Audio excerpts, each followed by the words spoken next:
Content disclaimer. The views, comments, and opinions expressed by guest speakers or authors on this YouTube channel do not necessarily reflect or represent the views and opinions held by this channel's broadcasters and its sponsors. Parental guidance is advised. Copyright disclaimer under Section 107 of Copyright Act of 1976. Allowance is made for fair use for purposes such as criticism, comments, news reporting, teachers, scholarship, education, and research. For fair use is a use permitted by copyright statute that might otherwise be infringed.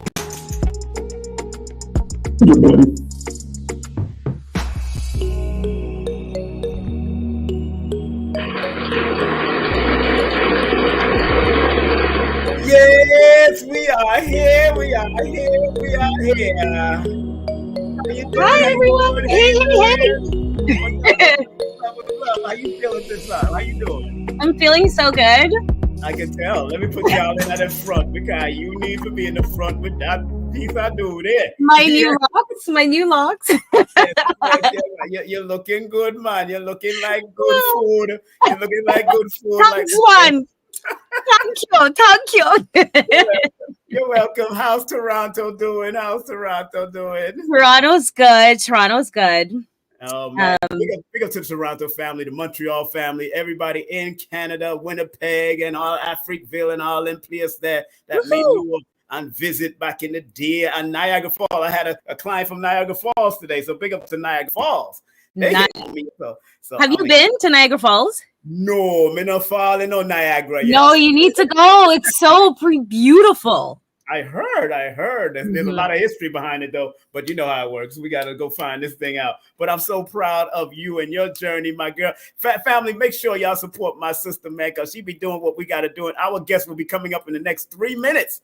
Woo, we got a superstar coming up. Believe that when I say it. But remember, support my girl, CarrieAnnIngram.com. That's CarrieAnnIngram.com, and hit her up at Linktree/CarrieAnnIngram. Of course, take my courses. You know, I got my webinar, very reasonable price, man. Just send me that email when you put that Cash App and PayPal in. And please support my Baba, Mr. Lloyd Strayhorn. Love him dearly, man. One of my dear teachers, and I love and respect him. And I do want to remind people, family, that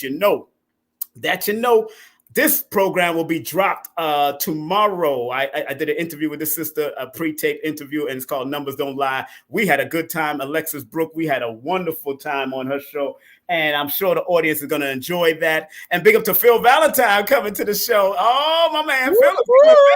Dr. Valentine, Metaphysics Master, but I'm doing it on a private link through Rumble and Patreon because they took off another one of Phil Valentine's video off of my YouTube without letting me know. They warn you. No. They're crazy. And don't forget this beautiful sister's coming on, Kajara Nebhet. I call out that first name. I get caught out there, so I don't want to say butcher her first name. So it is what it is. And if you want to advertise with us, please, commercial break and intermission, hit us up at the emails that you see on the bottom. Remember, advertisement doesn't cost, it pays. And do get my books. Please purchase them via Amazon and Linktree. You can go and get my books, all 4 of them. I got 6 more that I'm writing. And if you want to book a session with me, text me your full name and date of birth to 347-496-1022. And remember, if you live outside of the United States, use WhatsApp and use Signal. Thanks to my girl here, she showed me how to use Signal. So let's get that a round of applause. Yes. That's the only apparoonie that I use. That's the only apparoonie that you use. I'm so happy. Yes. I'll drink to that. But you want to introduce him, or you want me to introduce him, my brother? Huh? What's up? You want me to introduce your brother? You introduce your brother. Let me hear. All right, I'm going to introduce my brother by reading the bio. And believe me, it's really because if you go to his website, he got a lot going on. Right. The bio that he sent us was very nice and compact and direct to the point. So it is now 8:00, family. And the brother that I'm about to bring on is a former skeptic, had a life-changing visit with an astrologer, and has since spent over 30 years studying astrology. And now this brother consults and teaches astrology full-time. He serves as the president and the board of directors for the International Academy of Astrology.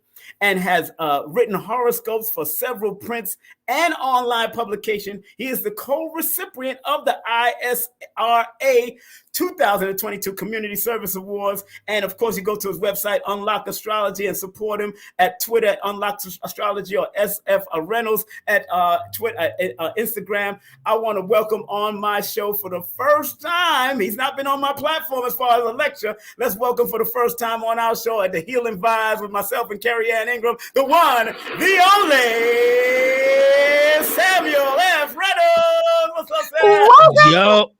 Yo, that has to be one of the best introductions I think I've ever had. Sam, No, I'm serious. Like, that was with energy and everything else. Sam. So I feel kind of out of sorts because both of you have cool shades on. I don't know if that was kind of, I didn't get the memo that, have like more the, the rose tinted. I don't have that. This is Yours look great. Yours look great.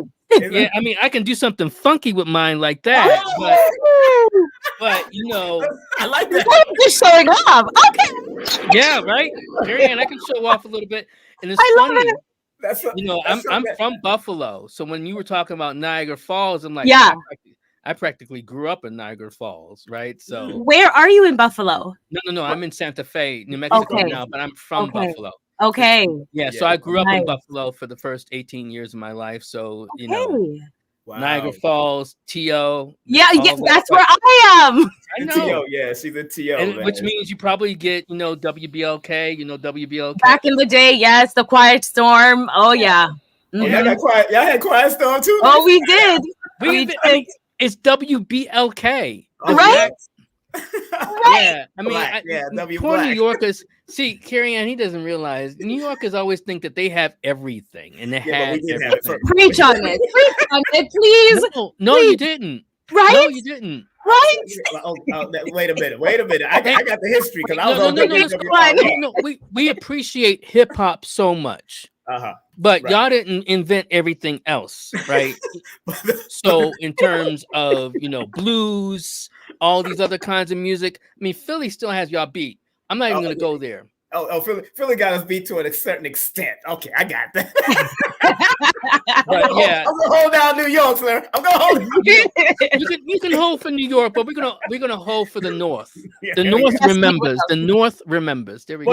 You know what's so funny? Buffalo, New York. My man Frankie Crocker was from there, and also Imhotep Gary Bird was from there. I didn't know that. I didn't know he was from there. Yeah, so I was on WWRL where they started. So when they came from Buffalo, so Malifa Kete Asante actually, when he was Arthur Smith, before I got his books here, so I know who you're talking about. he actually used to teach in Buffalo, so that was kind of where he had more of his start. Ishmael Reed is from Buffalo, right? Of course, Rick James. I love Rick because him and I born the same day, so I'm Rick James, bitch. Right.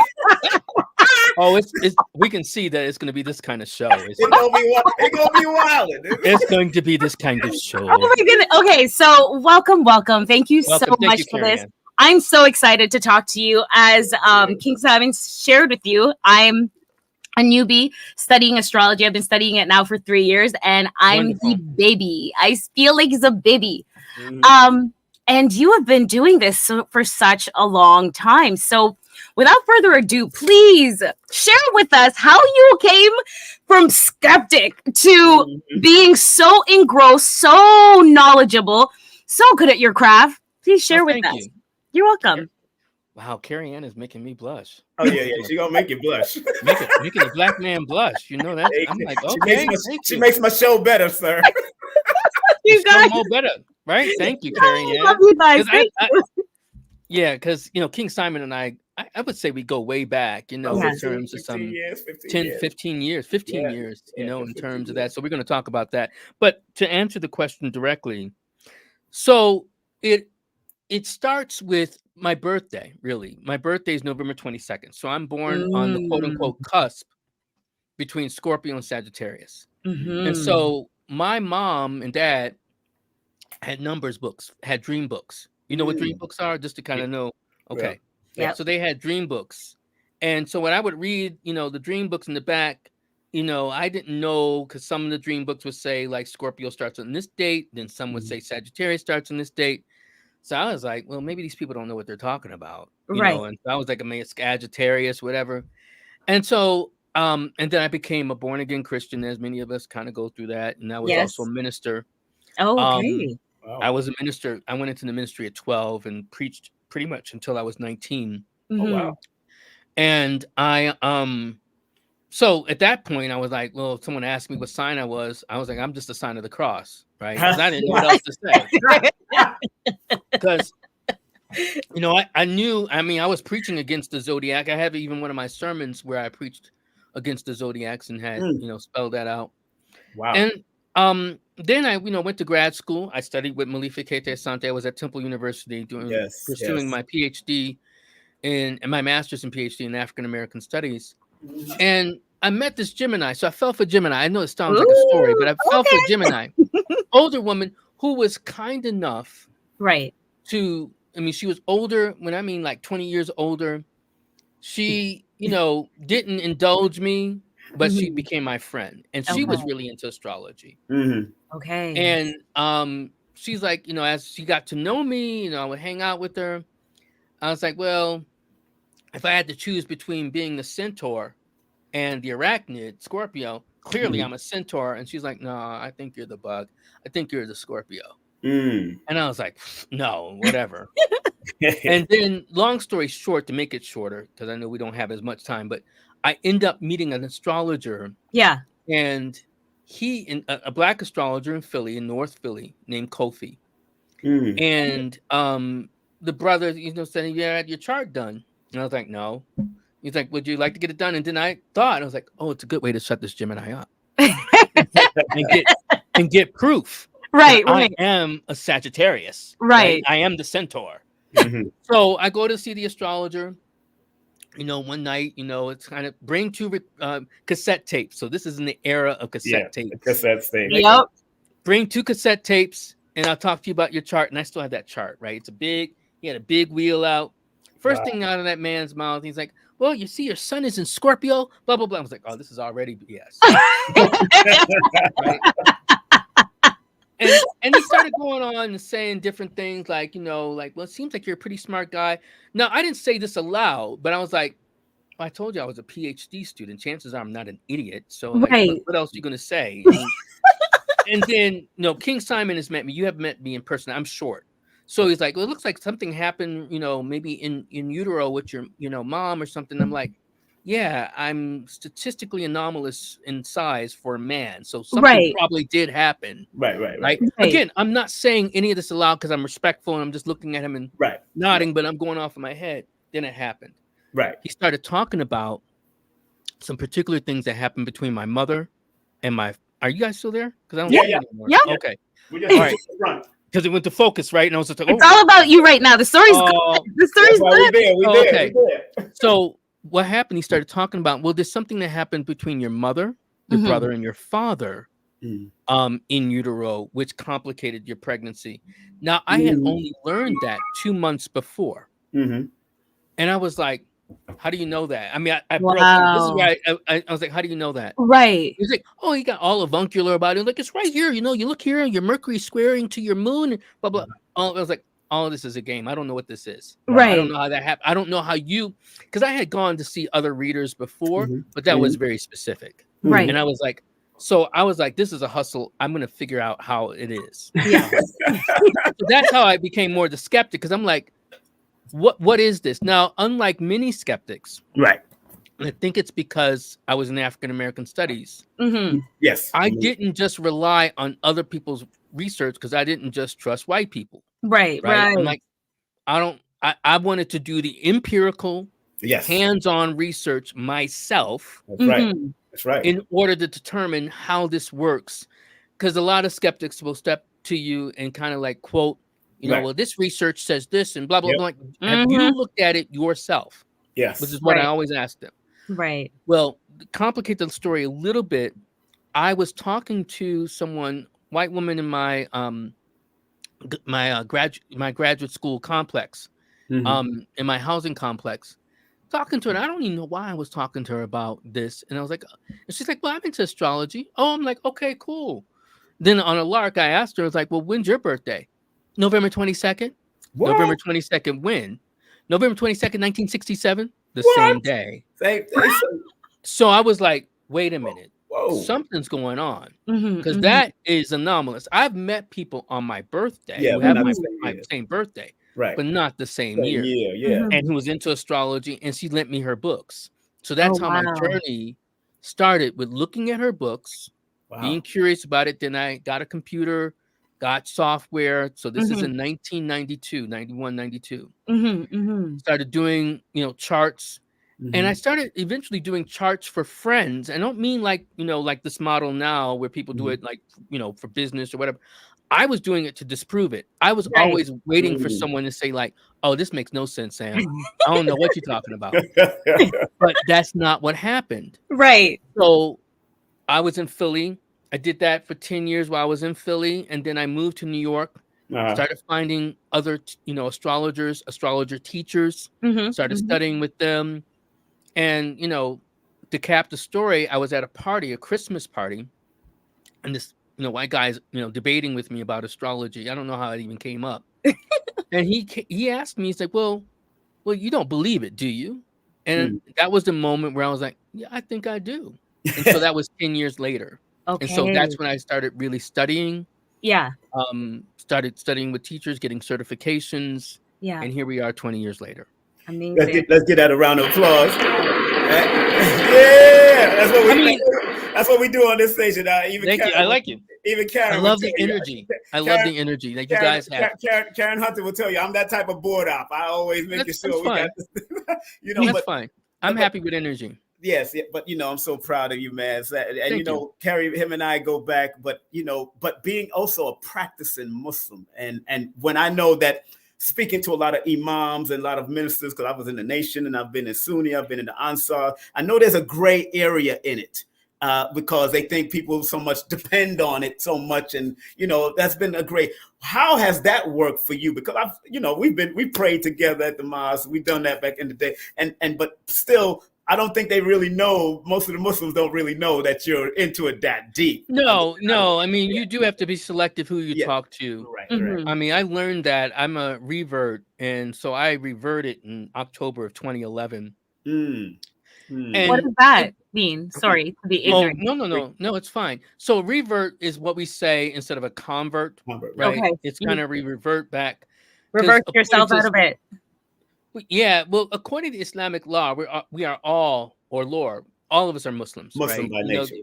By nature. Right. You actually, before you remember your incarnation in this particular body, you actually are said to have made a pact with Allah in your body before, like, at the creation of the world, where you said that you would abide by Allah, right? So that is the Islamic lore and the theology. Right. Okay. Whether you believe it or not, I'm just telling you is that particular thing. So, like head, hand, leg, like that. Yeah. That came from the 5% teachings, but I know where she's coming from. Okay, so it's kind of more so where you come back to it. Okay. And I came to it because it was a particular astrological transit that was happening. Neptune was square my sun. And so Neptune, as you know, and you're learning, is kind of the fog planet. You're kind of up there. I was drinking a little way too much. I felt ungrounded.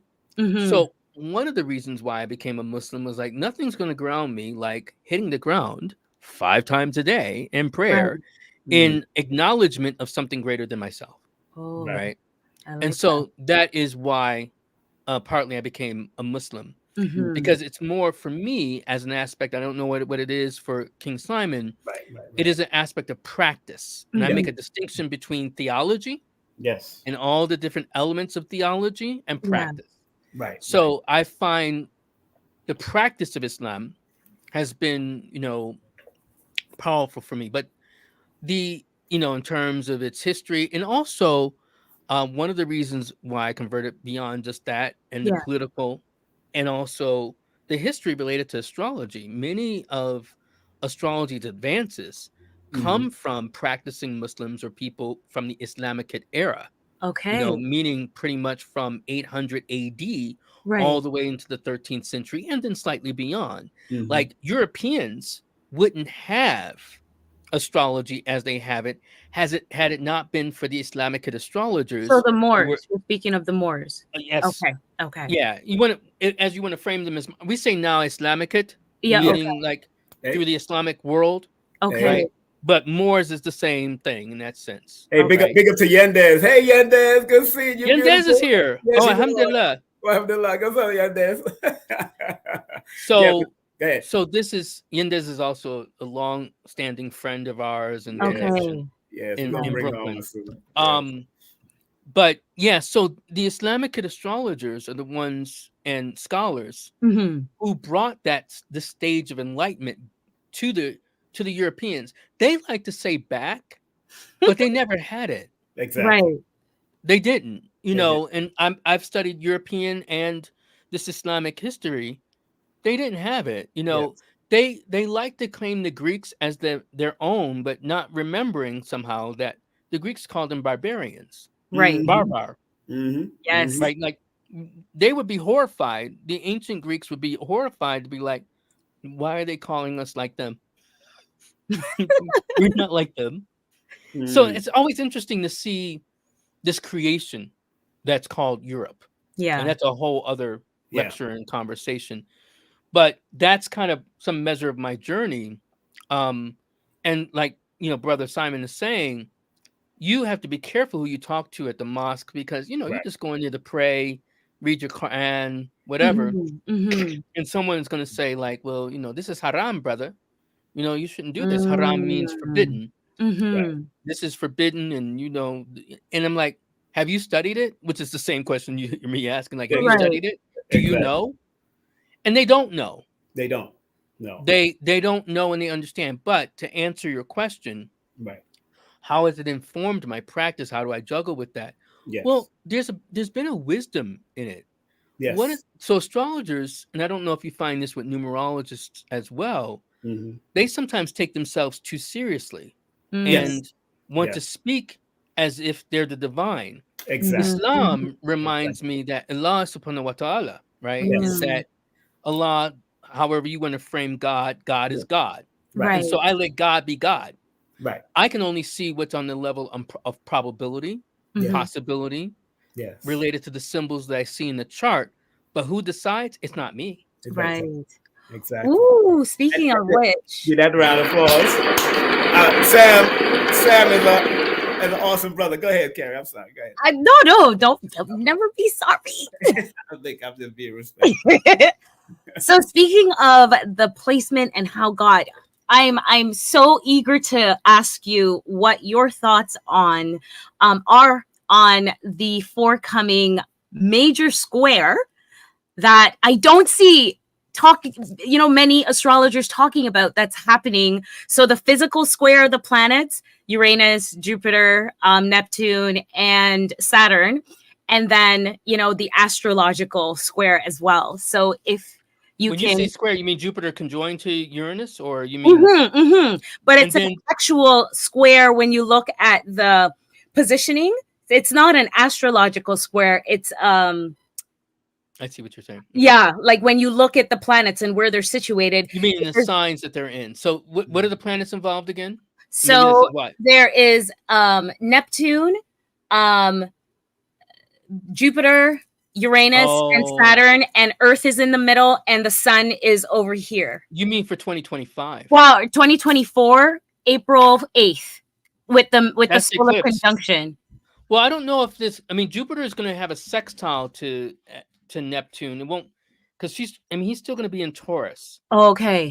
So there's an eclipse, but what you seem to be describing seems to be something that's going to happen in a mutable cross in 2025 as Uranus goes into Gemini. Neptune will be coming in and out of Pisces and into Aries. Jupiter will be in Gemini. And then what's the other one that you mentioned? Saturn will be in Pisces. Saturn, yeah.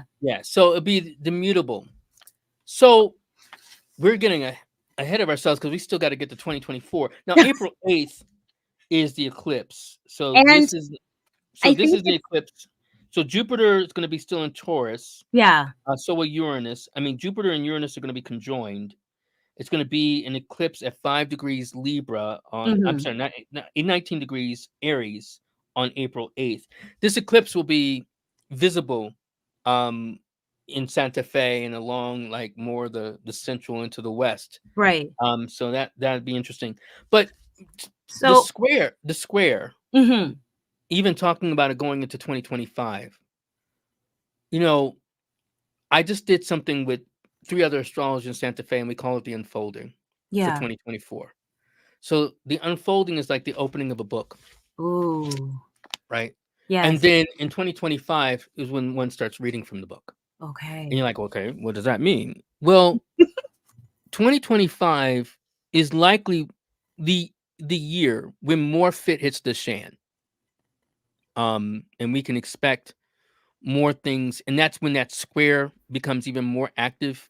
Okay. Related to knowledge. And one thing to kind of, astrologers have been talking about this for years. Uranus and Gemini, the United States has never, in its history, nearly of 250 years, has never not been at war when Uranus goes into Gemini. Yes. Okay. Civil War, you know, in the 19th century. Before that, it was a Revolutionary War. And then, you know, most recently in the 20th century, it was World War II. So then coupled with Neptune being in Aries, which is the spoiled age of discovery, and Martian energy, all these other things. Right. There's just a lot that gets shifted. And we can see some measure of this. I've been talking about this for years. You know, Uranus and Taurus, as it's been, and it's, you know, going toward its wrap up in the last decade, I've always called tectonic shifts. What that means is that we're seeing more a realignment in terms of how the world works. And this happened the same thing as maybe 84 years ago, right, just before, at the cusp of World War II. You know, in terms of how countries kind of realigned themselves in terms of what we now talk about as the axis, or the axis of power. Right. And so we can see this happening in terms of a realignment that's happening between China and Iran and Russia.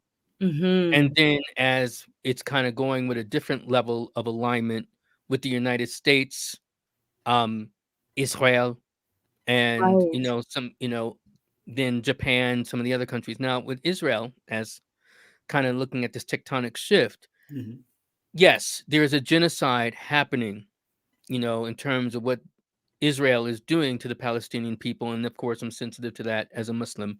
And so it's probably Simon. Right. Yeah. But the true reason is that they want more control of that coast in terms of Gaza.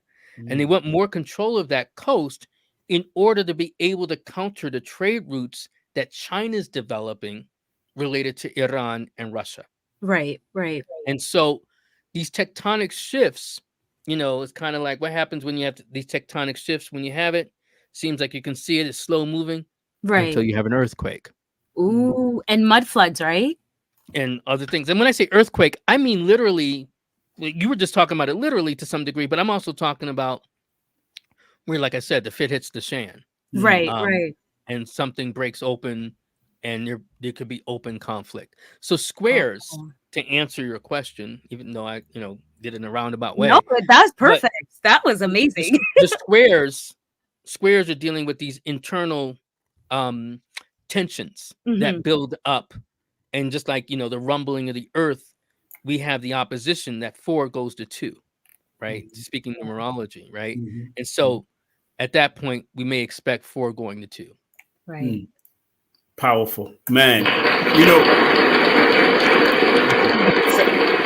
people that are just tuning in, we're speaking to our great friend to the room now, Healing Vibes, Samuel F. Reynolds. We're definitely going to bring him back again because we there's so much. Astrologer for 30 years, consultant, teacher, co-recipient of the ISAR's 2022 Community Service Awards. His email to contact him is unlockastrology@gmail. Of course, his IG is SF Reynolds, and also Unlock Astrology is also on his IG, and then Twitter, also on do remember I just pinned his website on our description in the description of this. So please log on to his website, book a session with him, and show him some love, because this brother is extraordinary in what he does and how he's been doing his thing. And I respect him immensely. This is one of the brothers that when he had the Mystic Lounge and doing all the Zodiac Lounge, the Zodiac Lounge, and he had all these different, he allowed me, he called me on the phone, test me with my skills, and I loved how he did it. But he also helped me to fine tune my skill in timing. You know, when we had to do things for 10 minutes, he showed us, cut it down to 7 to 8 minutes and wind it down. And that helped me to become better. And I tell anybody that he made my numerovation, which I dubbed numerovation because I put it in the lexicon and the Urban Dictionary. He made my numerovation better, just like I told Brother Panic, and I've told Ra'aku and various other people, and Lloyd, of course. But he made my numerovation better, especially when it comes to timing and keeping this thing moving. I thank you and applaud you, brother. Thank you. So, yeah, I want to talk about the Zodiac Lounge because maybe someone. I want to talk about the Zodiac Lounge because maybe someone will replicate it, and also I'm thinking about it. out here in Georgia. I'm thinking about replicate it and kind of, I have other plans and other ideas, but. So the Zodiac Lounge on the front end was to provide services from what I call wonder workers, healers and seers, like numerologists and massage therapists, acupuncturists, to provide these modalities in underrepresented neighborhoods like Bed-Stuy, because that's where the Zodiac Lounge was born, and basically to brown and black people. And featuring brown and black people. Now that's on the front end. On the back end, it was for professional development of said brown and black people offering these services. So on the front end, again, it was 10 to 30-minute sessions, so people would have a taste of what these modalities can offer, and it was $1 a minute. I love that. So it was only like you could do 10 minutes, and then you could do 30 minutes, whatever, or 20 minutes. So you get a taste. In also to encourage professional development, so that you're not giving away the store. So what King Simon is talking about is I had to vet everyone who came to the Zodiac Lounge, because this quick story, I didn't initially, I was like, by word of mouth, if I heard about someone, I was like, okay, come and read. But then one time I had this astrologer who will remain nameless. He's not really out there. I don't know if he's even practicing anymore, but this astrologer came and he was offering readings, and I had him there at least for a year, right? Because the Zodiac Lounge ended up lasting for about 15 years. Oh wow. And so I had him there for about a year. Then this customer came up to me and was like, listen, when you say reading, do you mean that the customer has to do readings? I'm like, what are you talking about? Well, he actually asked me to read a book while I was getting a reading from him. He said, well, just look here, and he didn't describe it to me. So I went up to the astrologer and asked him, I was like, did you ask someone to read a book, while they were getting a reading from you? Yeah, I thought I would explain it better. That's why you're here. Readings don't mean that you give someone a book to read. Now, I didn't scream at him like that. Here's the book. Go on the book here, please. Right. And I'm like, oh, then I need to vet folks a lot more, and to ensure quality that we're giving to our people. And I did occasionally have some white people who would come through and read for us, friends of mine. But it was always mainly they did a great black job. and brown, folks. And that's kind of, and so it was to help them refine their practice, because we know us, I'm a yoga teacher, I'm a plumber, I'm an astrologer, I'm a numerologist, I'm a Reiki master, and I'm like, and I would have to tell them, like, you're a slash. What do you mean? You're telling me you're a slash, and you're gonna have a problem because no one's gonna know what to call you for. It sounds impressive to you, but it sounds daunting for a potential customer because they don't know what they're not gonna remember all that, especially like you mentioning that you're a plumber too. Yes. You know, it's like there's something going to remember, like, oh, well, maybe as she's doing my plumbing, she can give me a reading. That's not going to happen. Yeah. So you're going to come up with a succinct. That's why I would call them wonder workers, or say you're an intuitive and you have these modalities for what you do. Yeah. Don't confuse the modalities with what you are. Exactly. Yes, exactly. And let me tell you, he had food, and he had a lot of things going on in there. Wow. We had food. He did it at Food for Thought at one time. He did it at different places. Big up to my former wife. That sounds amazing. Yeah, and Food for Thought it was a Black-owned business. Black-owned business. Big up to Mike and all of them, man. Big up to the whole crew. Big up to all of them. And it can be mimicked anywhere. I mean, I asked him one time. I said, "Can I use the wonder work?" And he so graciously said, "Brother, go ahead and use that word." Right. Words. He's not holding on to nothing, and I like that, and that's why I always show him respect. I send customers to him. I do all of that because I really respect what a lot of these brothers and sisters are doing, because that's not my lane. I'm staying with the numbers, and I'm focused. I keep myself focused. That's a fixed sign that I am as the Aquarian. But one thing I wanted to ask you real quick before I turn it over to Kerry. People would say that because you're born on the quote unquote cusp, that you're really Scorpion and all that kind of stuff. One person was saying you're a different type of Sagittarian or a different type of.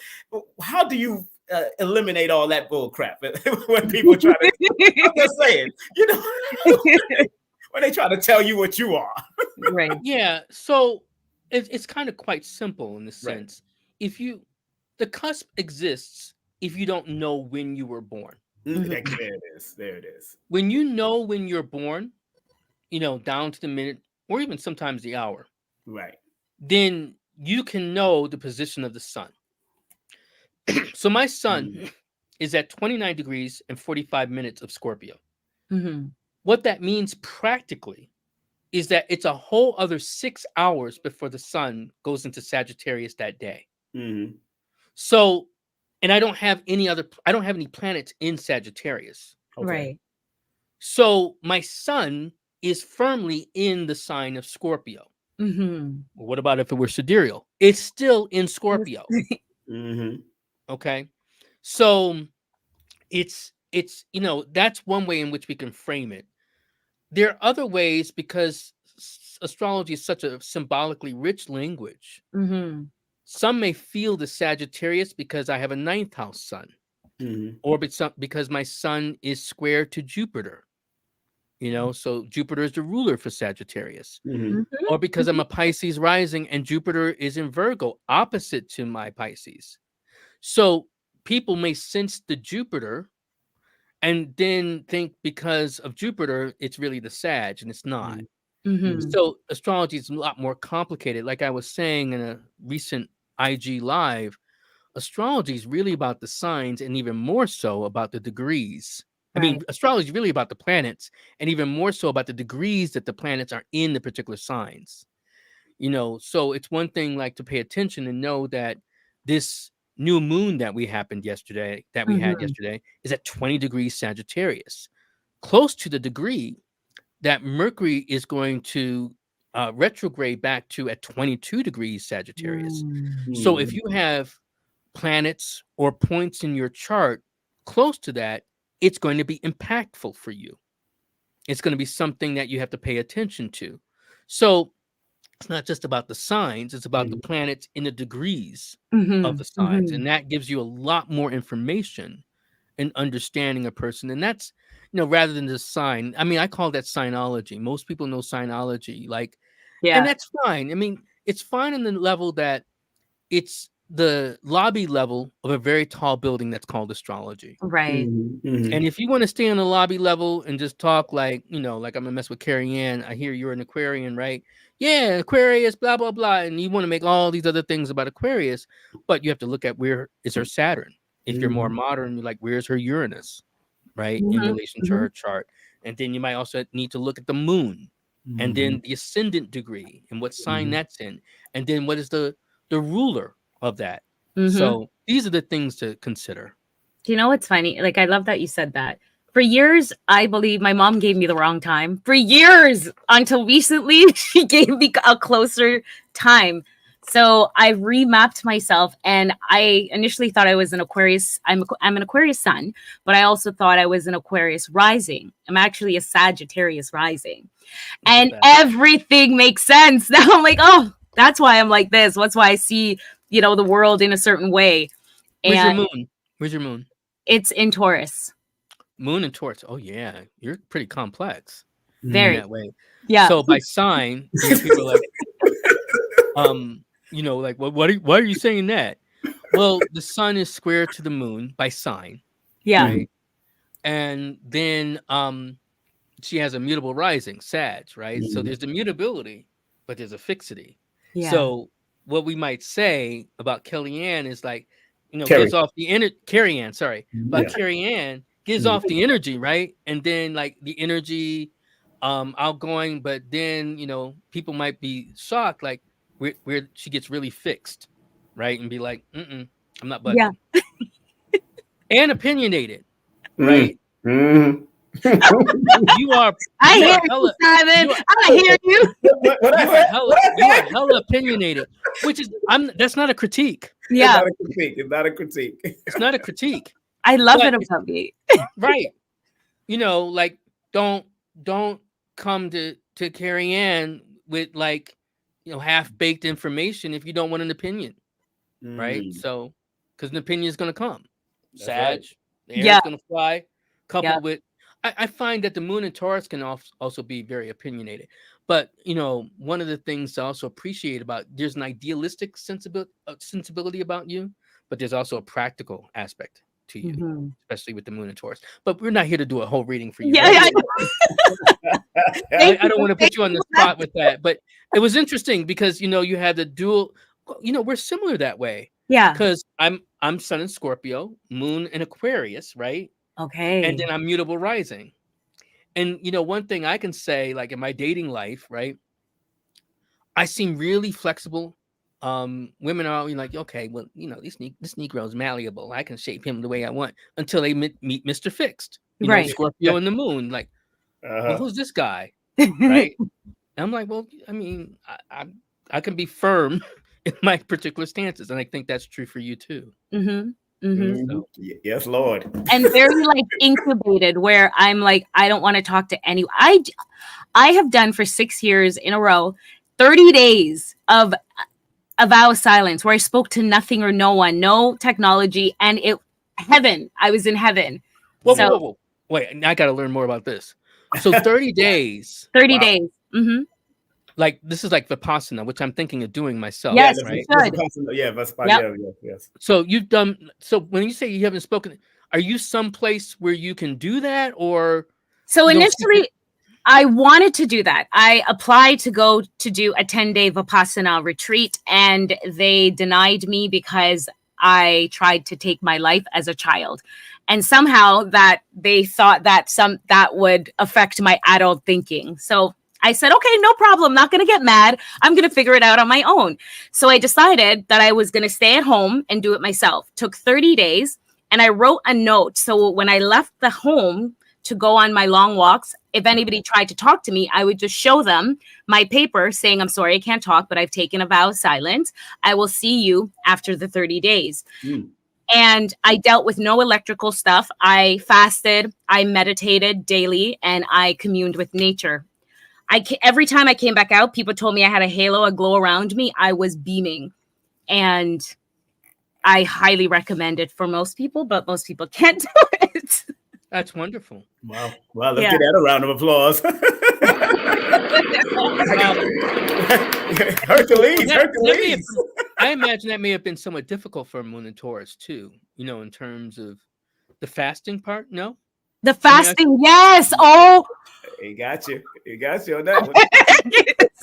Not the silence part. Not the silence part. Not the silence. No, the food. I have a thing with food. Foodie. Yeah. Well, and here's the thing: the Moon and Taurus, you can trust her relationship with food. When I say trust her relationship, one, that if Carrie-Ann says something is good, it's likely going to be very good. Yeah. Moon and Taurus have usually excellent palates. In fact, they need to have high quality food. They can't have junk food. Yes. Yeah. Like if you bring them, and I've been told that this, I was trying to think I was like doing something special. Like if you brought them Hershey, they'd be like, "What is this trash?" And I once said to a Moon and Taurus client, I was like, "No, you have to bring you Lindt," and they're like, "That's not high quality chocolate either." And I thought, Lindt chocolate was like high quality, but they're like, no. Literally, and it's not being snobby. It literally tastes different on our palates. Yeah, right. You could taste the cheapness versus like the smooth texture of the melting of the chocolate and how it just touches all of the glands in your. Sorry. No, don't be sorry. We like this, like really. Yeah, so good. Well, I mean, a Moon and Taurus lives in their body, but what's interesting? The Sun in Aquarius lives in the mind, right? Mm-hmm. And so that's why I think that's an interesting dynamic. Where's your Moon, Simon? My Moon is in Scorpio. Oh, polarity! Look at that. Moon and Taurus, Moon and Scorpio, right? Yeah, that's cool. Yeah, that one guy said that's why you got so many children, huh? I said, hey, I don't know. That did pop in my mind. It didn't pop out of my mouth. It didn't pop out of my mouth, right? But I was like, oh. Wow. And my Cancer is Jupiter. Jupiter is Cancer. So, but it also explains some measure of your past too, in terms of with the Nation of Islam. Yeah, all the stuff. Aspect of fitness. Love to fit. Love to stay fit. Still training. Yeah, all that. I even bought. As a matter of fact, I even created a fitness room in this house. I can't go to people's gyms. I just have to do. I bought a treadmill. I bought an inversion table, a sauna. And I got we got a big ass backyard. I'm just working out, climbing trees. You bought a sauna? Yeah, I bought a sauna. The folding saunas, but it's cheap, but it's good. It's good when you just it's a folding sauna, yeah. Yeah, it's a portable sauna, very nice. Because you put it outside, you plug it in, and everything. No, you put it inside. It's inside. You put it's inside. It's one of those ones that it has the infrared light inside. You sit in it, and you could go and. You're gonna have to send me a link for that. I'm gonna send you the link. Is it on Amazon? Yeah, for $99, between $99 and $200, depending on which one you want. You want a standing That's really cheap. That's really good. Very good. Mm-hmm. And I'm telling you, it's been one of the best investments. That and the inversion table has been one of my best investments. Thanks to Dr. Africa, because I went to his house. He has a standing wooden sauna for 2 people can hold. Him and his wife used to go in the sauna. And that was Layla Africa? Yeah, the one who passed on. Yeah, I was about to say, rest in peace. Because I'm like, is he gone? Yeah, I used to stay at his house years ago when he before he passed on. So yeah, he was a good brother, man. He went through Islam too. I met him. Yes. Layla, he had the most wry wit because I saw him in Philadelphia. Remember, I told you and I had his African holistic health, African holistic health. Yes, sir. And he had the most wry wit. Like it really surprised me because he was really sarcastic. Yes. But it wasn't surprising to me because he born January 27, and that 9. Oh yeah, mean what they say to me. Because when he came and spoke, and he was so sarcastic and dry, and he wasn't mean and he wasn't rude. Yeah, right. But it was I was just like, yo, okay. It was pretty grounded. Yeah. I want to also go delve into some of the history because one time when I brought you to Nicholas to speak. You had broke down where astronomy and astrology was once one and the same before they split up. Please talk to our audience about that because a lot of people is getting that. Cause I watched Neil deGrasse Tyson. I know he's an entertainer, being born October 5th. He does his thing. He likes to have fun. He's Libra. He does it. He does his thing. But he's a lazy skeptic. Yes, he is a lazy skeptic. I call him a lazy skeptic. And I if people want to, look this up. Now, I actually did when on Twitter, the early heady days of Twitter, I did write him and ask him, like, you want to debate? I never got a call back. I did debate. I sent them one too. I did debate Bill Nye. Oh, did you? If folks want to see that, I debated Bill Nye on his show in 2018. 2018. Or was it 2017? But I debated him on his show. Yeah. His show is Bill Nye Saves the World. It's on Netflix. Okay. Bill Nye Saves the World, episode 11, season 1. Really? And he was lazy too, and he jumped me, man. I don't mean physically, but he had 2 other skeptics and him. Yeah. Now, the producer told me like, well, it's just going to be you 2, you 3, like you and these two skeptics. And I'm like, I can do 2-on-1. And Bill got in it, and I felt some kind of way because I was like, well, this is his show. Yeah. Should I show him up? And so I really didn't go at him like I think I should have. Right. But that's what happened. But Neil deGrasse Tyson, that's interesting. So here's the history. Yeah. So now at some point, earlier than we think, there was a split in terms of astronomy and astrology, but not along the scale as it is now. The early astronomers, right? And I would say the earliest astronomer is likely a woman. Okay. And I believe likely. Wait. Samuel, can you say that again for Let's put you in the front. I would say the earliest astronomer probably was likely a woman. Why you say that? And the reason why I say this, so I was reading this book on calendars because I've been fascinated by calendrical science and its development. Me too. I got a few books and an idea of it. And this guy talks about, how there's particular ticks on this bone. Yes. And he makes this whole story about this man, prehistoric man, doing it. And it hit me. I was like, well, how does he know it's a man? And who would be more likely to be very observant of the moon than a woman, right? Related to like her cycle. Right. So I was like, that's really odd that he just framed it as it had to be a man. And that has gotten me thinking, especially with, like the moon cycle, the month, and even the word menstruation has the same root related to menses, which is month, which is month. Right. So the earliest astronomer was likely a woman, and then it got taken over as many things happened to happen by a man, right? In terms of, especially what we say in terms of Mesopotamians and everything else, in terms of documented history. Now, it's likely even in terms of other aspects of documented history in Africa. That's right. Right. Right. And then the Egyptians also had their own astronomy and observation movement related to the heavens. Dogons. So the observation in the Dogons, right, who also we believe also came from Egypt. They even say that, right? That is part of their history. Yeah. So in terms of observing the heavens, that becomes its own separate things, and then the meanings attached with them, that becomes a development of what we know as astrology. Right. And the earliest aspects of the astrology that we practice, that you're studying, I study, right, and practice, and that King Simon's familiar with as well, is likely from Mesopotamia matched with then developments in Egypt. And the Egyptians are probably most salient in the influence of what we know as astrology, because the idea of the decans dividing the signs into 10 degrees, that's directly from Egypt. The movement, the idea of moving and observing from the east, the idea of clockwise motion, that is directly from Egypt. The idea of looking at the west as going toward death and the east as life, and then observing the south as the southern sky, and then the northern, that's also Egyptian, right? But the astronomy, looking at the observation of the heavens, cataloging, and then noting where the planets were, that has been a parallel that has gone from our earliest history, from those ticks on a bone, to now.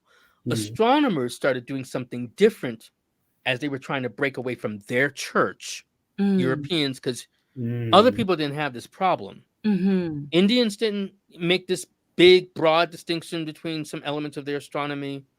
In the Islamic world that I was talking about, many of the people who are cited as astronomers were actually also astrologers, like Al-Biruni and other people. So they could observe the heavens with the astrolabe while also counting on their significance. It was counting, it was math and myth married together.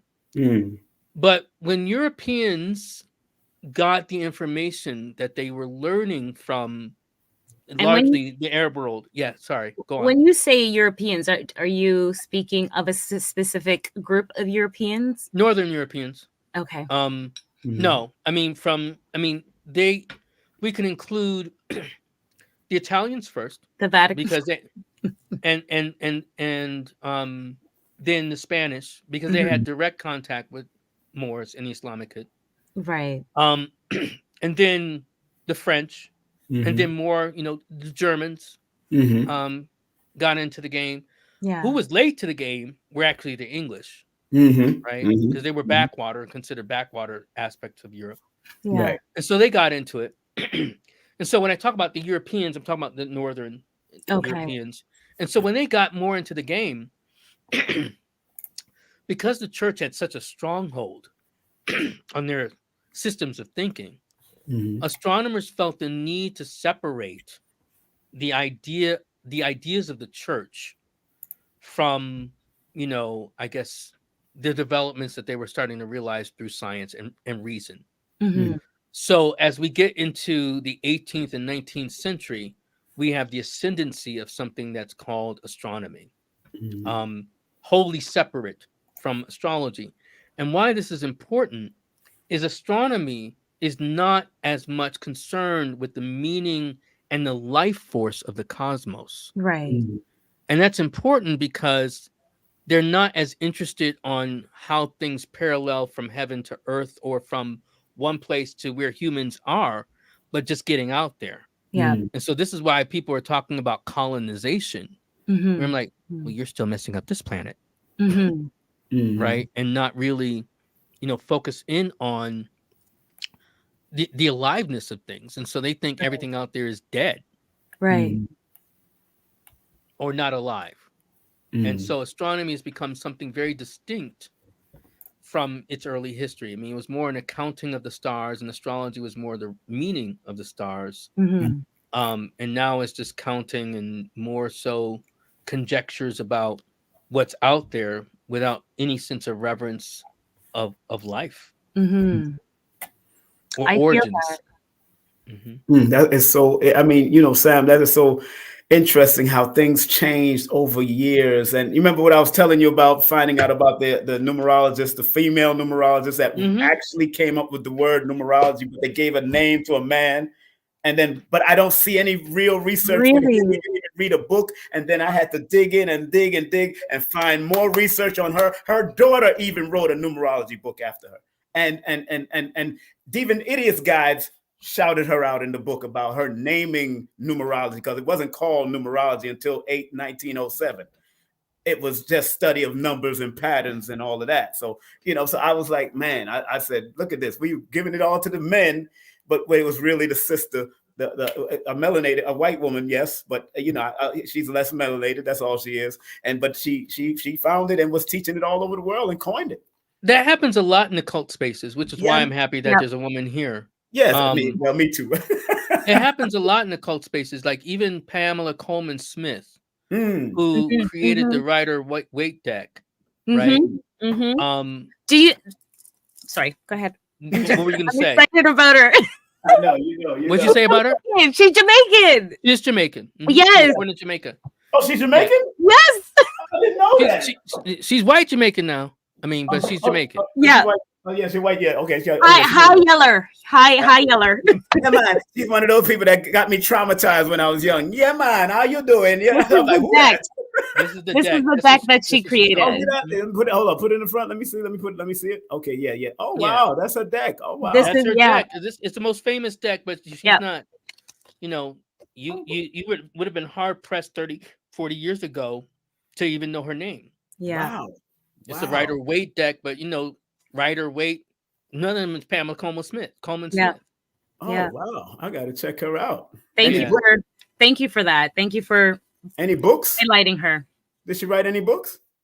She wrote. I don't know that. That's what I know Rachel True wrote a book, and she born November 15th. I checked her out, but I know she, there's people that's writing books about. Who's Rachel True? She's the one that the actor that turned tarot, and she got her own tarot deck and book and everything now. She's an actress, yeah, man. And she's mulatto, but she's a good, nice looking sister. She's been on a few television movies. Did you say mulatto?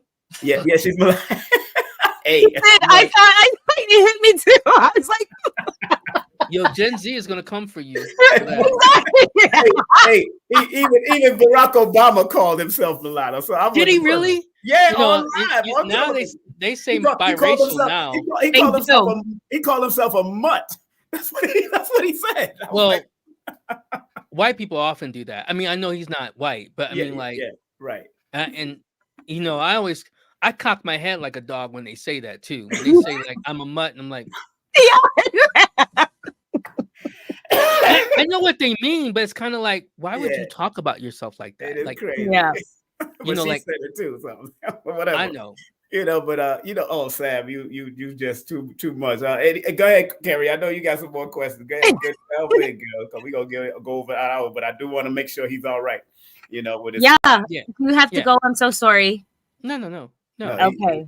He enjoyed it. He's enjoyed it. That's good. Thank you, Sam. Go ahead.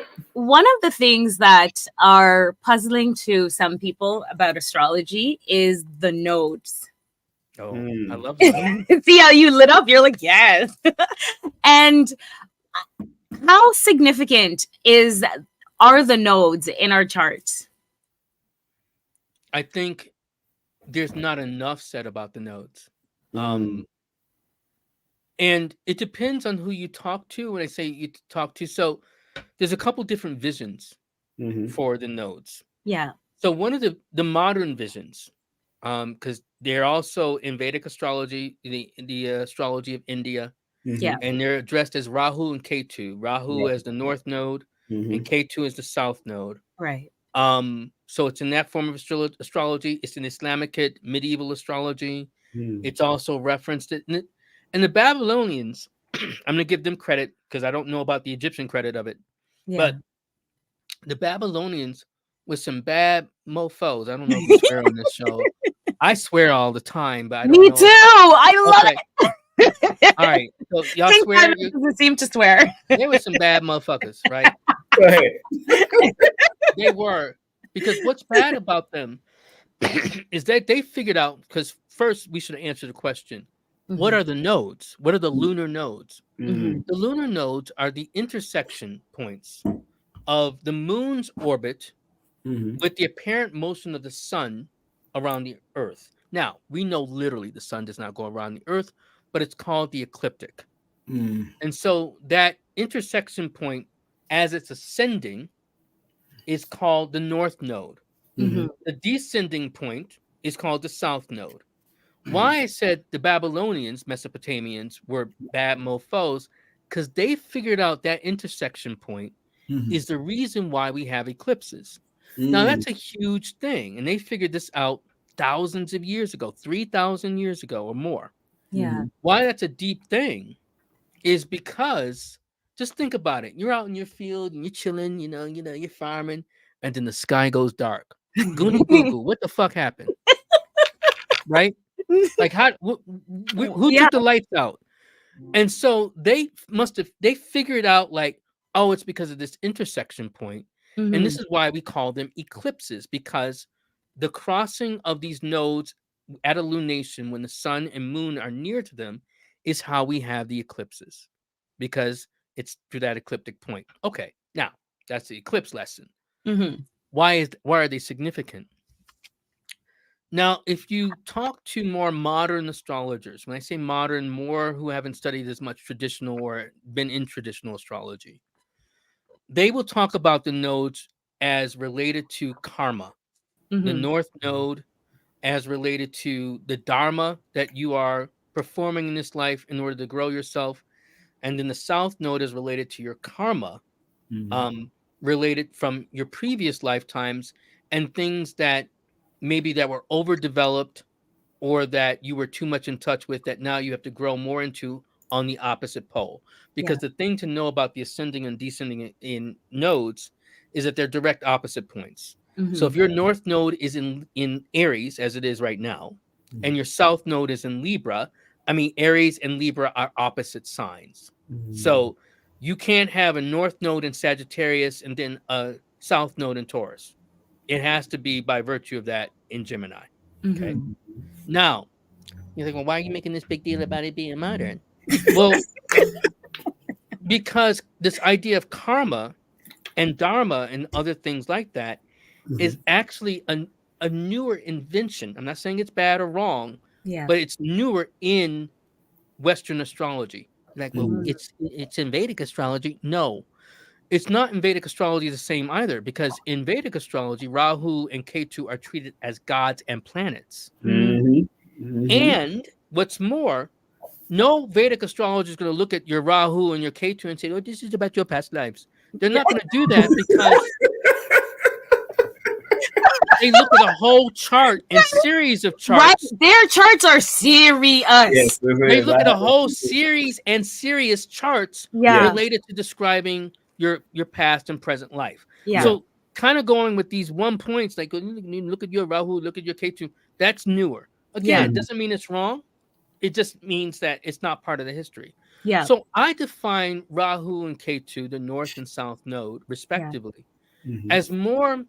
The parallel I give it is like the difference between your dominant hand and your less dominant hand. I am right-handed, right here, and so this would be like my south, my north node. This is what I mean. I'm sorry, my south node. My south node is what is overdeveloped, what I rely on, what I have. Like, I don't remember when I became right-handed or just started using my right hand. It just happened, came naturally, quote unquote, to me. What I need to work on, my dharma, and strengthen is more my north node, right? Which is my left hand. So if your north node is in Aries, the things related to Aries, as an example, Martian, learning how to deal with, to be brave, to fight, have courage, be independent, make your own decisions. That's what you're working on. You may know how to be a partner, how to be equitable, how to share, right? How to be attentive to another by virtue of your south node being in Libra. Now, they're fluid. So the key thing is balance. Just the same thing with your right and left hand, so that you don't get one hand too strong. Like, I could work on my left and do so much with my left that my right becomes weak, which is my natural hand. Right. So it's kind of more so functioning along an axis rather than thinking that it has to be one or the other. I hope that answers your question related to the nodes. Absolutely. Powerful. Family, again, go to their website. Go to his website. My brother has a wonderful website. You can get do consultation with them, and believe me, he will help you. He's been very helpful to me, very helpful to Sister Yendez, Priestess Yendez, that's in the chat, and what we do. And I'm just honored to have him here.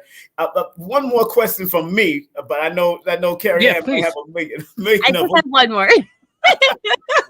One more question from me. The 13th sign, what's going on? Because I bought this book just because everything was going crazy about it and all that. What is this 13th sign? What do you feel about it, since you're an astrologer? How do you feel about it? I even bought the book to study, and I'm like, it's interesting, but from an astrologer. And I think, be curious about everything. I believe in curiosity. I study everything, yes. So the 13th sign, let's talk about the astronomy. Okay. What is true related to the astronomy and constellations, because astronomers like to cast shade, like Neil deGrasse Tyson. Yes. Right? When I say they like to cast shade, yes, he does. It's because, one, at parties, people confuse them for astrologers and they just hate that shit. Yeah, right? It's kind of like, well, tell me about Pisces. I'm an astronomer. I work for NASA. Right. For NASA, yes, NASA, no NASA. Anyway. Very good. Right. So, I don't deal with that. So they get pissed off, and so they like to shade astrologers. Yes, NASA. Right. I'm going to use that. But two, I think the other thing is they don't really understand astrology. So what is true, right, is that if we're just looking at the belt around the ecliptic, it is that there are particular constellations around the ecliptic. And what are those constellations? They correlate to the 12 signs of the zodiac, except because of something called the precession of the equinoxes. Because of the precession, what has happened is that the constellation of Ophiuchus has actually crept more onto the ecliptic and pushed Scorpio off. So if we were measuring the days or the months, literally by the positions of the constellations, which, spoiler alert, we never have. And I'll tell you why in a minute. If we were measuring them directly by the constellations, Scorpio at this point would only be 8 days long. And then Ophiuchus or Ophiuchus would be on the ecliptic. So this is why astronomers like to say, well, this is the 13th sign. They also like to mention a 14th sign, which doesn't get as much play, which is Cetus, which is Cetus the whale, right? So there are actually technically 14 signs along this ecliptic. Well, what's the spoiler alert, Sam, that you mentioned? The spoiler alert, like I said, we've never used the exact constellations. Well, why? We've always used the signs, and this is true for people who use the sidereal zodiac, because I know we have some people in your crowd who use the sidereal zodiac, and that's cool. I am not against the sidereal zodiac. I'm against zodiac supremacy. I don't like tropical astrologers going like, I only use the tropical and it's the best zodiac. Okay, no. Or sidereal astrologers going, I only use the sidereal zodiac and it is the best. And I'm like, just use what you like to use. Right. Yeah, exactly. But the constellations are actually a third zodiac. Well, how do you mean? Those actual constellations, the literal constellations, are not all the same length. So for instance, Virgo would be like 40 days long if we were just talking about the sun moving through Virgo. Same thing for Pisces, whereas it might be a little longer or a little shorter for Aquarius. Capricorn might be 25 days or 20 days.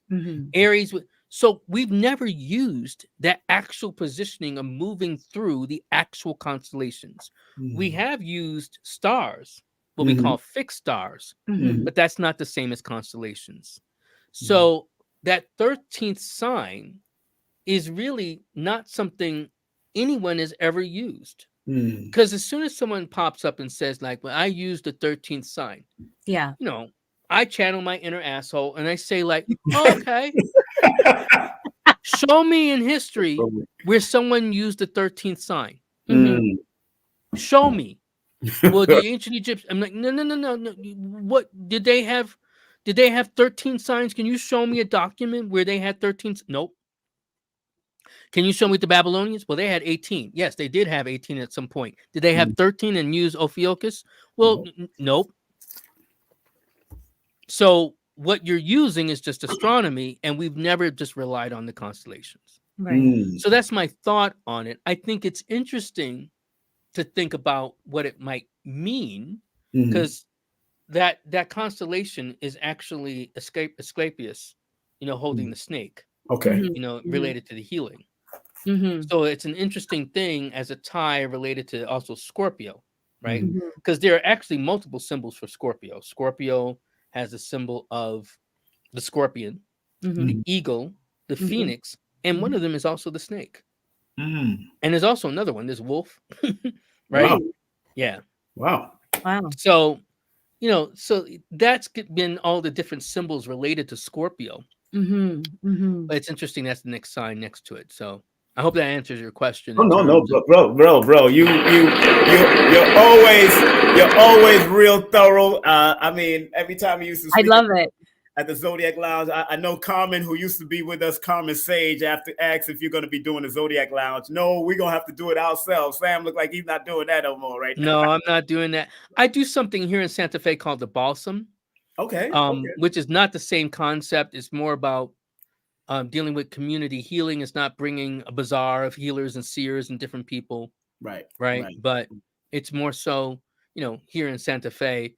And, there are 10 Black people here. No, I'm kidding. I'm an exaggeration. It's a slight exaggeration. Yeah. I think there's been maybe 2 Black people who've come to the Balsam. And I'm cool with that. I knew that before I came out here. Right. But how to relate I'm not to afraid. everybody. I'm not afraid to be a pioneer. I have a North Node in Aries, you relate to everybody. I have a friend of mine. Him and his wife live out there in Albuquerque. He's out there in Albuquerque doing his thing.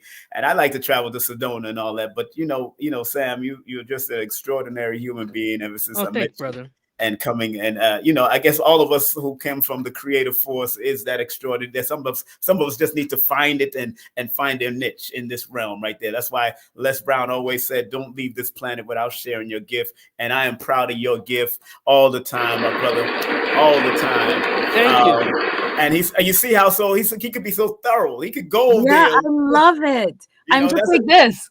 He's a good person to take a class with and take his course. Let me share his website again so people know that you can actually go and learn this for yourself. But of course, like he says, go take it on yourself. Keep on studying. Don't be afraid. Like we're taught to study from the cradle to the grave. We have to study from the cradle to the grave. And I'm still studying. Me too. Exactly. I still study. All the time, man. So go to his website, family. Let's put up his website again. Show him some love. Unlockastrology.com. His other website, which is a whole teaching. He's the president of astrologyflix.com. Please go and support this brother by any and all means necessary. Share this because he's thorough. He's thorough. And the only person I've met that's been like thorough like him is Raku. And when I say y'all are thorough, when y'all get into board and all of that, I'm like, damn. You know what's funny? We're both Scorpios. Both of y'all are Scorpios. That's crazy. And we're not that far apart. I think we're like 2 weeks apart. Not in age. I mean, he's older than I am. Yeah. Well, no, I think we're older than him because we're born 67. Oh, he's younger than us? He's a little bit, probably 2 years younger than us. Probably just 2 years younger. Okay. I always thought he was unless older. I'm mistaken. I'll find out from Rob. Okay. But we're both Scorpios. And I agree. He's thorough. Yeah, he could be 2 years older than us or 2 years younger than us. Yeah, he studies. He studies. He's 30 years in, and I'm going to bring him on also because I've had him on my show before. He's born the same day as my former wife. So she's born a year before me, so I know what it is. So big up to them. But Sam, thank you very much, brother. Thank you. But I think Carrie has a question. Oh, Carrie got to go. Go ahead. I know Carrie got something going on. Thank you. So I had two, but I'll try to like wrap it together. So there's been talks about the planet X that is oh, look at the spark. I love that. So Nibiru, there's so many names for, this planetary body that's coming back into our atmosphere. And, from the studying I have done, which is very surface, is when it is far away from our sun, it looks red. And when it's close to our sun, it starts to turn blue. So my question is, what are your thoughts around that for where we're going with all the planetary shift for humanity, and what do you suggest that we do to prepare ourselves to get ourselves, mind, body, and soul in alignment for the planetary shifts that are coming next year? Okay, yeah, you did combine two different things. Yes, you did. I'm still curious about Nibiru. Okay, right? Me too. And when I say I'm curious about it, in terms of orbits, because one of the things, in studying astrology and astronomy and being interested in astronomy, one of the things you soon learn is like, we don't know everything. Exactly. And astronomers will try to kind of clown you and get you to think that they know everything. I'm like, you don't know everything. Exactly. And so, there's some things that we're still piecing together. So it's wholly possible that Nibiru, especially in terms of the idea that when it came close to us, it accelerated our evolution, right? And it's the belief, because this goes to the idea of the Anunnaki and Zacharias and all of that. Which is documented and similar to what the Dogon say in terms of them being kind of like amphibious or kind of half fish and half human. And also in terms of, what other cultures have said in terms of, who these people are. So to have, separated like from Mesoamerica and also the Mesopotamian, and then also in terms of, the Dogon to kind of describe the same kind of people. There's something there. Right. Whether you want to talk about it mythically or not. And so that is related to Nibiru. And so that's really interesting to me. And, one of the things I also know in terms of, star systems, now scientists, astronomers will say we orbit around Sirius. Now the Dogon, going back to them, also have been said this as part of their culture. And Sirius actually isn't one star. Yeah. Astronomers say it's a binary star system, but the Dogons say it's actually a tertiary star system. That there's actually a C. So there's Sirius A, Sirius B. And they say this is a C. Yeah. And they say that's the sun for women. Right. So that is kind of a star related for the feminine. Right. And they have ceremonies in their culture related to that. Yeah. And initiations. Now, why I'm mentioning this again is kind of the limits of astronomy. Right. That, if I had to make my bets, I'm like, well, I'm gonna go with the Dogon. Right. You didn't know even 200 years ago that there was a binary star system.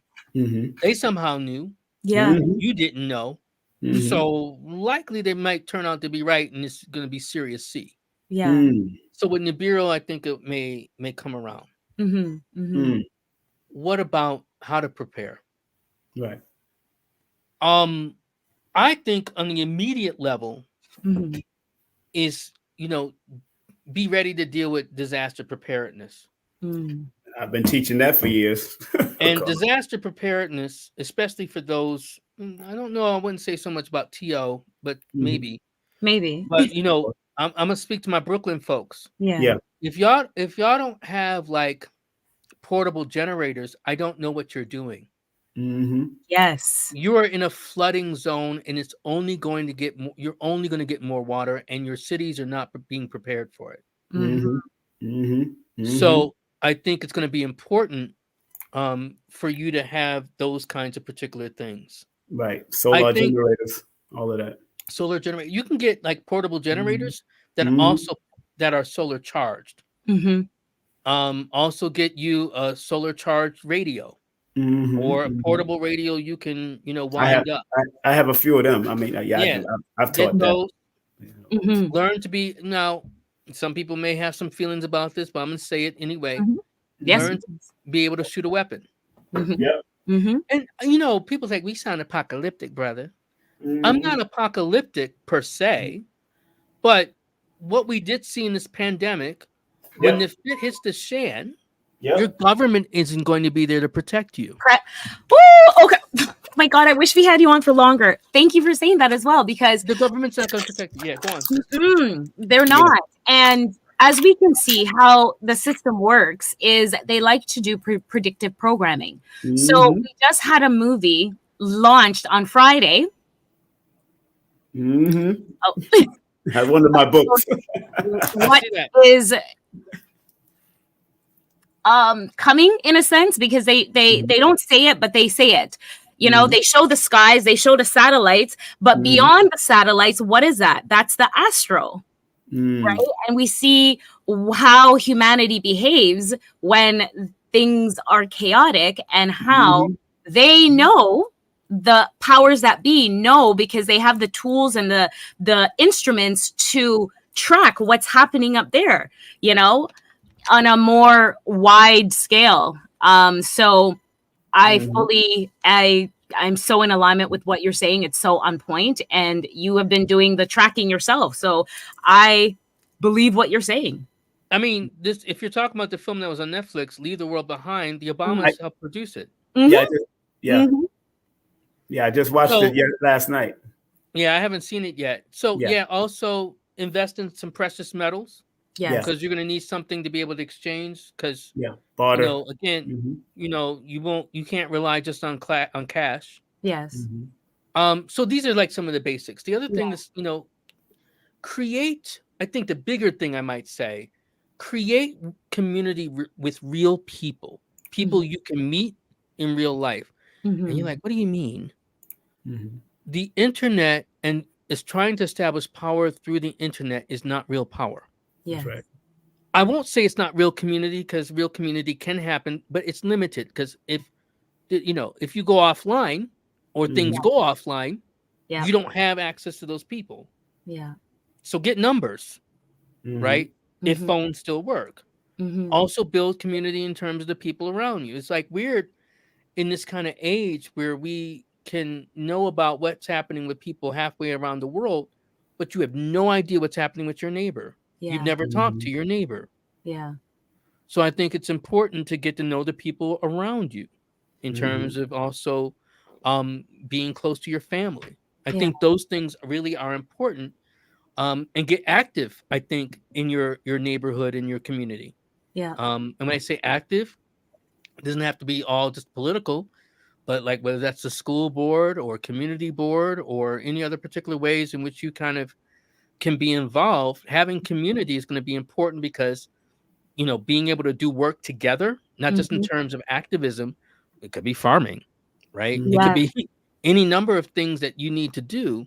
Kind of thinking more in isolation and or even thinking relying on the government isn't going to help you. Yeah, I absolutely agree with that. In the summertime, I decided to do a sound bowl and meditation energy exchange for the community for free every Saturday morning. And it started out with 2 people showing up.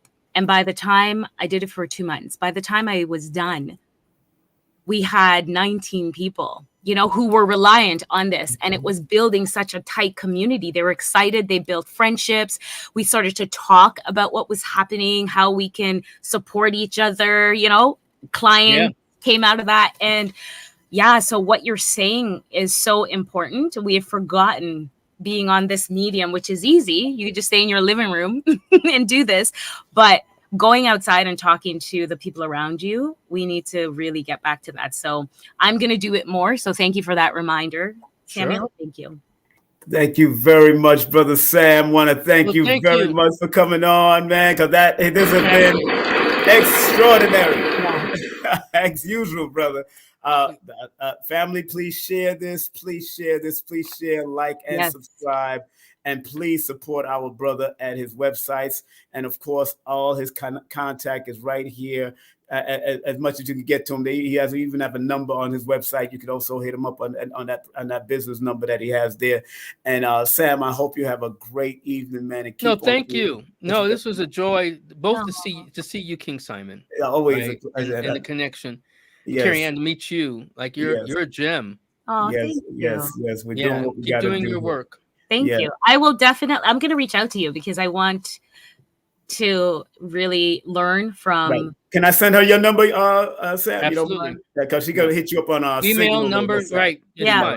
Right. Awesome. So that's I think she needs to know that broad way of and my focus is still on people of color. I mean, I'm there for everyone. Right. I'm having a Twitter fight with, someone who I guess is turning out to be a cracker. It's like, oh, you're racist. I'm like, you don't even know what you're talking about. You don't know what it is. You don't know what you're. Yeah. But my focus is still on us. I mean, some people think like, well, you work with all white people, Chinese people, blah, blah. I work with everybody. Yes. My focus is still related to people of color. Yes. Right. And Des, it's been a joy to, see you at least virtually, see your picture. Yes, Des, Eric, Oracle, everybody. JoJo. And Oracle and JoJo. Carmen is in the building. Carmen, thank you. I love that. All these great people came through, but the number's gonna go up to you know how they do these. And you're gonna put up on YouTube. How does this work? It's already on YouTube. We are broadcasting live on YouTube. All right, then I'll connect to it. Facebook. Yeah. But Brother Sam, thank you very much, and of course, family. Thank you so much. He's been on Nubia with Karen Hunter, who I used to work with, dear friend of mine, Karen. I love her dearly, so big up to her. And all that you do in your family and everything. Thank you very much, my brother. Thank you. And when hits the fan, you're so coming back to help people next year. All right. Okay. We got the books. Now you know why I'm out in New Mexico too. By the way. Yes, he's Yes. I'm trying to find Sarah Connor. I'm kidding. Not fully. You're on the grid. You're on them good grids over there. So that's good. You're on the lane line. So that's good. I love it. All right, Sam. We'll talk. All right. Okay. All right. Bye. See you later. Peace and love. Oh man, that was Brother Samuel F. Reynolds in the building. That was so good. Hey, I know I picked a good one. We got a good one. Right? There. That was a good one there. So yes. So proud Thank of his you. journey, man. And I know you would love it. And I'm glad that you would really enjoy it. You asked the questions. Again, let me show his website again. He's still doing his thing, man. Believe me. He's so knowledgeable. Oh my goodness. He keeps it real practical. I make astrology a practical use and easy to understand. And being a practicing Muslim, believe me, is not the easiest thing to go and consult or deal with people that might not respect that because of their quote unquote brainwashing. But if they really delve deep into it, Christianity, Islam, and all that, they'll find that it's just a guide. All you have to do is recognize the connection to the universal creator through it. Because like numbers, just like that, you can find it. And that's what I loved about certain people like Tanetta Muhammad understood that in the Nation of Islam. Minister Farrakhan understood it also. And then when I went to Sunni Islam, Imam Siraj understood it. That's why he bought my book, Dr. York or Imam Isa, when he was practicing Islam, he understood it. So once you understand it and know how to apply it and know how to use it and say, this is a part of our science, we should not leave it, and we should not let people think that we should leave it down. We got to stop running away from who we are, because these type of sciences make us accountable. Can you say that again? These type of science and modalities make us accountable, and we're not putting it on Jesus and Muhammad and Moses. We're putting it on us and realize that we are also a part of that energy, and we can be, we are all children of the creator too. So stop playing. Absolutely. And all the planets and the stars that are in our solar system are within us. We are the same makeup. So I love it. I love all of it. Neil deGrasse Tyson even said it. Although he's that lazy skeptic, he even says all the elements and all the energy in the universe is in us. What are we running from? The main one is hydrogen atom. The main one is a part of that. So we gotta pay attention and stop playing games with these little people that's paid to keep us dumb. paid big money to keep your dumb. Right.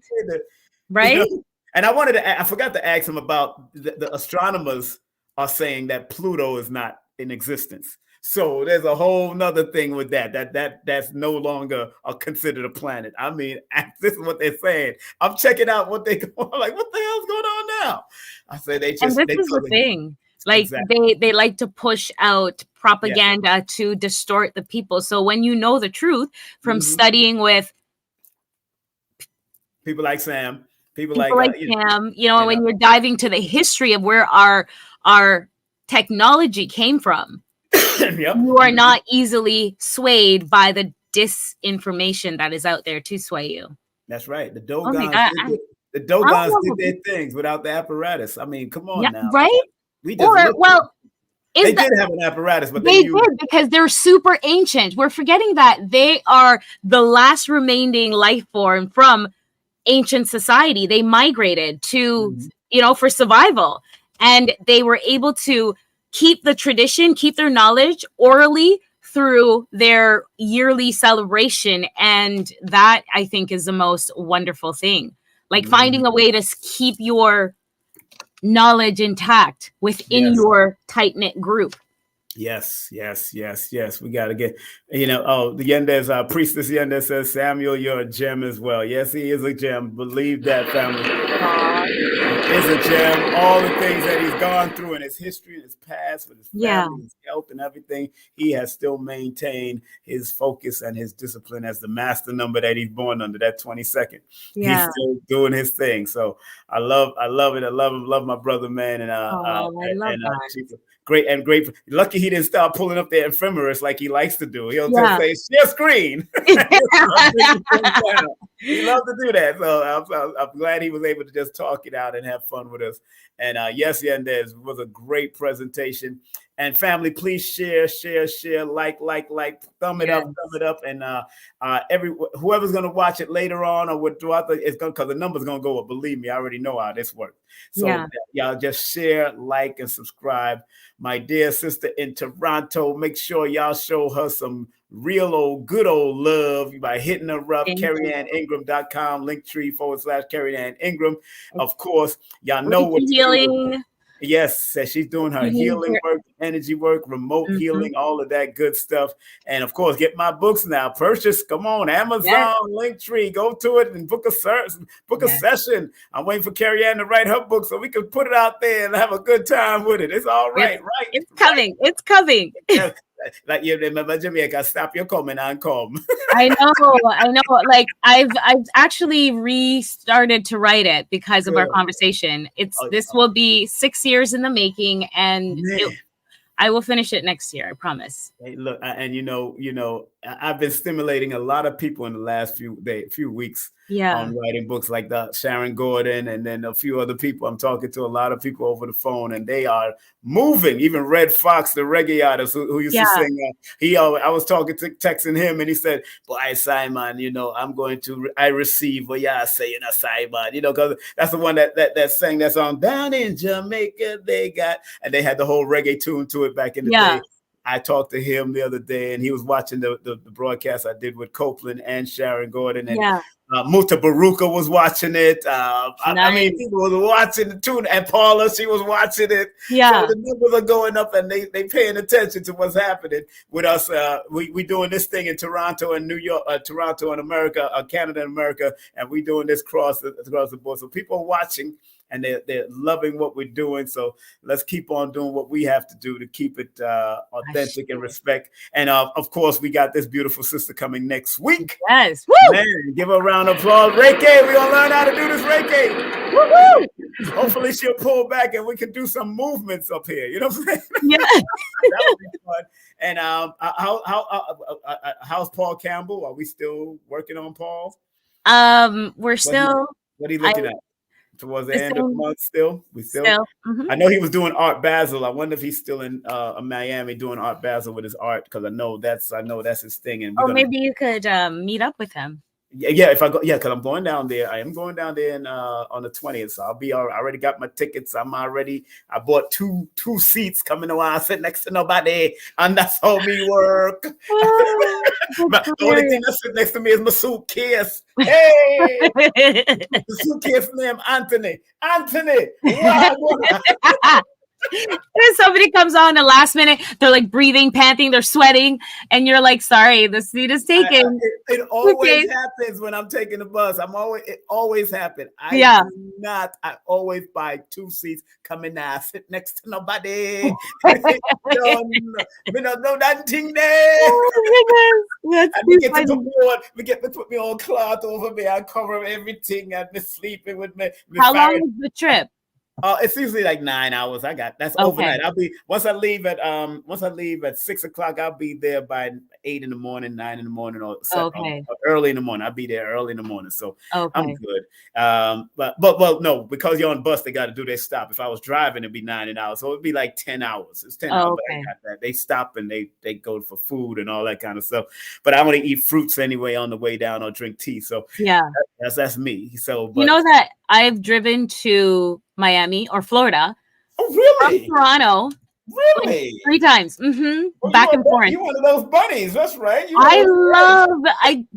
Literally. We left for the winter and stayed until. Why don't y'all come down for the New Year's, girl? We got Billy. We're going to be at Billy's place. You need to come down and let's see this, man. This is going to be beautiful. I'm telling you. I ain't driving by myself. You're going to be there. You'll meet me. You're going to be good. You'll be good. Meet me. It's 26 hours, like driving nonstop.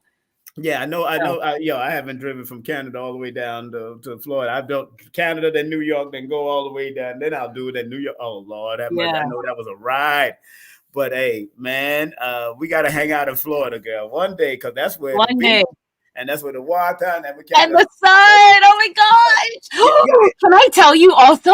Yes. Florida. Why is it that there isn't a PSA for this? Florida's sun is so hot. That's the first place ever I've had sand burn the bottom of my feet. I enjoy it. Yes, I love the sand. It's there, but Miami Beach is played out. I go to like Hollywood and Pompanos and Fort Lauderdale, and now I'm looking into Panama City and Destiny next. I'm looking at all all these where I can swim with some of the dolphins and stuff. That's what got Miami Beach dirty. Them salt beach. It is. It is. Dirty thing and messing up the water there. Yeah. So I don't go down there no more. Mm-hmm. No, it is dirty. I like to go down and rollerblade, like, you know. Yes, rollerblade is nice. I ride down there. Somebody say, "Hey, Carrie Ann." Hey, hi. Yes. She's on your channel. I think because I sent her the link to your channel. Oh, so nice. Thank you for supporting. Oh, I love it. I love your community. Like they support your family. Yeah, they're amazing. Family. Yenda's a family, and Yenda's. I got an old thing that we did when she did because she teaches about the moon and the healing of the moon rituals. So we got to bring her on. Oh, please, can we? Yes. Oh yeah, she's good. She's been doing this for over 30 years. You're coming on next year. She's Queen of Four student. She's Baba Heru student. She's I love it. Student. She's just been into business doing natural hair and plantology. Oh, I love that. She show you how to grow plants like that. She's just one of those. She got a whole apothecary in New York right now. Oh wow! And during the pandemic, people was coming to her like crazy because plants are soothing and healing. Look at this. Look at my little. Yeah. You got it. Yeah, let me show your background. You have a whole heap of thing going on in your background. There. Yeah, I love there's plants all around me. There's plants on my desk, like on the floor. I love it. They talk to me. I talk to them when I'm in a bad, like when my mood is depressed, very low. They get very low. When it's high, they get high. If I'm in a low mood and I notice that they're low, I play my singing bowl and I sing, which helps me, and it also lifts them. So it's very symbiotic, the relationship with plants and humans. Wow. And human beings. I love my trees in the backyard. So I love them trees. I give them a hug and I walk barefoot around them and all kinds of things, climb them and all that. Yes, Guanchu. Yeah, man, Guanchu. All right, family. We 36 minutes after the 9 o'clock hour. We gonna get on out of here. Want to thank you, everyone. And our family, join me on Rumble. At the King Simon Review. They took down another Phil Valentine video off of my YouTube. You're on Rumble? I'll go add you. Yeah. So everybody join me on Rumble also. I'm on Rumble, of course, Patreon. We all know I'm on Patreon, but they took down one that I already privatized. Oh, wow. I unlisted. I didn't private that. I unlisted. They still took it down for the quote unquote medical misinformation they're saying about Phil. So I'm gonna do this, family. I'm doing this on Rumble.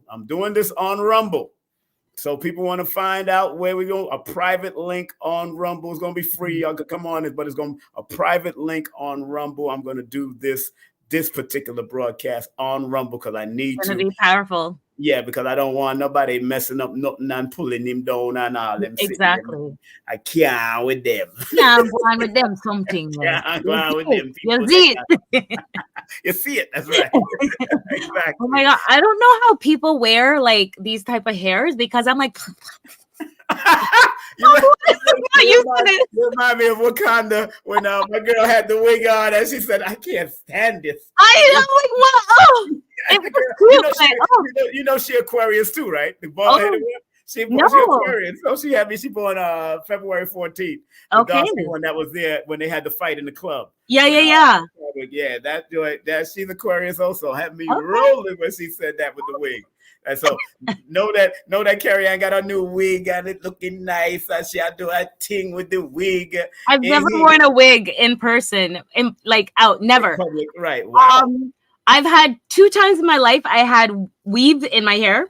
Yeah. And the day after, both times, the day after it was put in, I sat down and took it all out, and the people who did it were livid at me, but I couldn't deal with the not being able to scratch. Let me tell you something. I remember trying to put Jerry curls in my head when I was 15 in Canada. A friend of my cousin who was a hair designer, his name was Omari.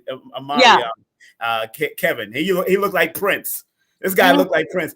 It could not hold in my hair. Every time they tried it, it went ding right back to my natural hair. So I said, you know what? I'm not doing it. It's not supposed to happen. My hair not supposed to get all conked out and madness with y'all. So I never forget that. At 15 in Canada, I never forget. Yeah, I'm 15, 16. I tried that again. I'm like, nah, this ain't working. Nah, do Jerry curl. Matter of fact, the guy who invented Jerry curl is bald, so I'm not doing this. Really? He's not really bald.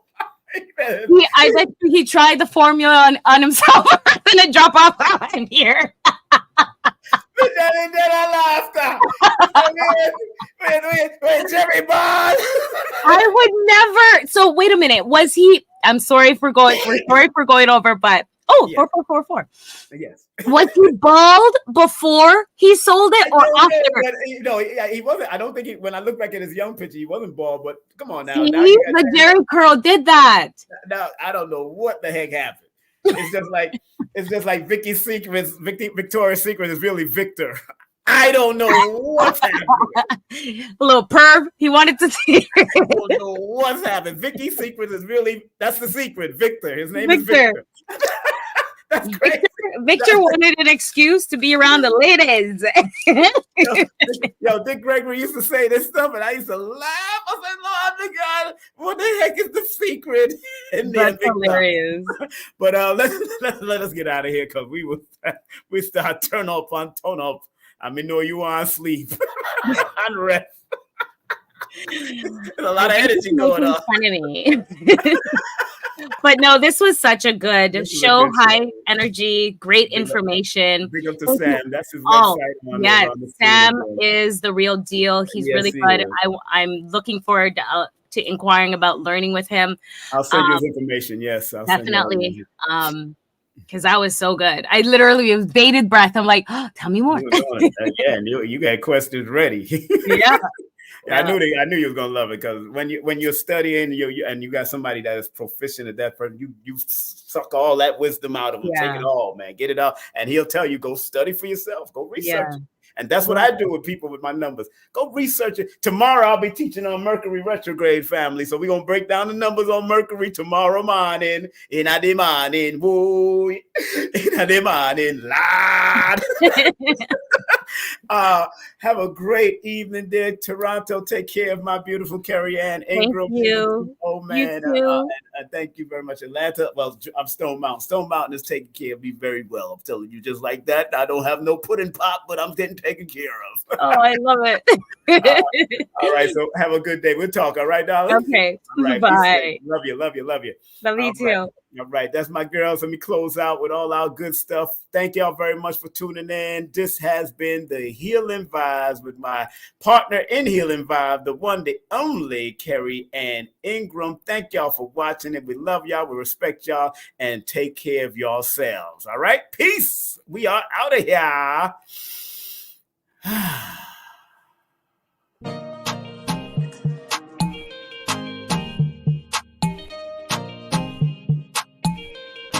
Content disclaimer. The views, comments, and opinions expressed by guest speakers or authors on this YouTube channel do not necessarily reflect or represent the views and opinions held by this channel's broadcasters and its sponsors. Parental guidance is advised. Copyright disclaimer under Section 107 of Copyright Act of 1976. Allowance is made for fair use for purposes such as criticism, comments, news reporting, teachers, scholarship, education, and research. For fair use is a use permitted by copyright statute that might otherwise be infringed. Some people think that this esoteric knowledge is for the rich and the powerful, when in actuality, the so-called 85% has a spark in them that if it is sparked through numerology, astrology, motivation, whatever, it will raise them up from an 85%, maybe to a 10%, and eventually they become the 5%. Poor or prosperous righteous teachers. You gotta understand that this knowledge is not just for one class of people. We gotta get out of the class